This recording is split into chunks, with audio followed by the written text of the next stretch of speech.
Power को देखकर हुई।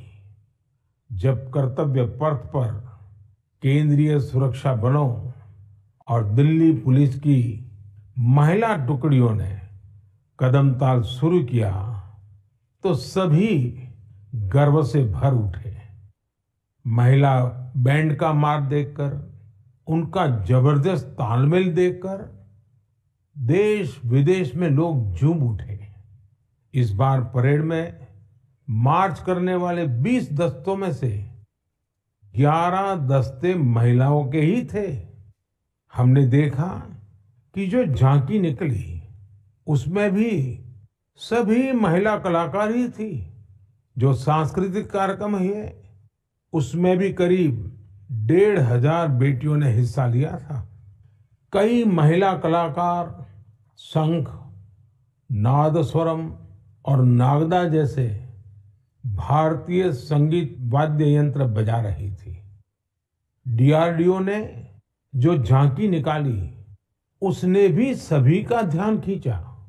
उसमें दिखाया गया कि कैसे नारी शक्ति जल, थल, नभ, साइबर और स्पेस हर क्षेत्र में देश की सुरक्षा कर रही है। 21वीं सदी का भारत ऐसे ही विमेन लेड डेवलपमेंट के मंत्र के साथ आगे बढ़ रहा है। साथियों, आपने कुछ दिन पहले ही अर्जुन अवार्ड समारोह को भी देखा होगा। इसमें राष्ट्रपति भवन में देश के कई होनहार खिलाड़ियों और एथलीटों को सम्मानित किया गया है। यहाँ भी जिस एक बात ने लोगों का खूब ध्यान खींचा वो थी अर्जुन पुरस्कार पाने वाली बेटियां और उनकी लाइफ जर्नी। कार्यक्रम का प्रसारण होता है और आपको जानकर हैरानी होगी कि छत्तीसगढ़ के जंगल और उसके आसपास के इलाके में रहने वाले बड़े ध्यान से इस कार्यक्रम को सुनते हैं। हमर हाथी हमर गोठ कार्यक्रम में बताया जाता है कि हाथियों का झुंड जंगल के किस इलाके से गुजर रहा है। ये जानकारी यहाँ के लोगों के बहुत काम आती है।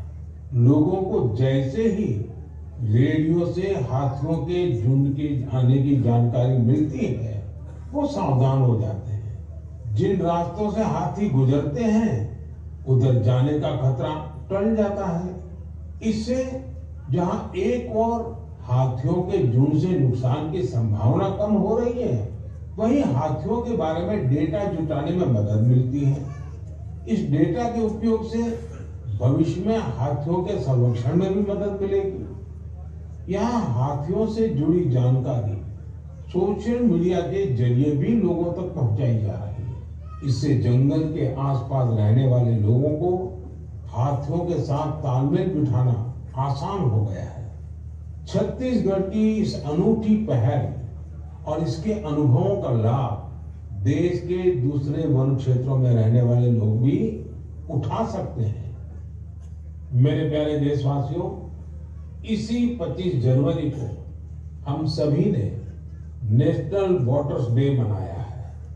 ये हमारी गौरवशाली लोकतांत्रिक परंपराओं के लिए एक अहम दिन है। आज देश में करीब करीब 96 करोड़ मतदाता है। आप जानते हैं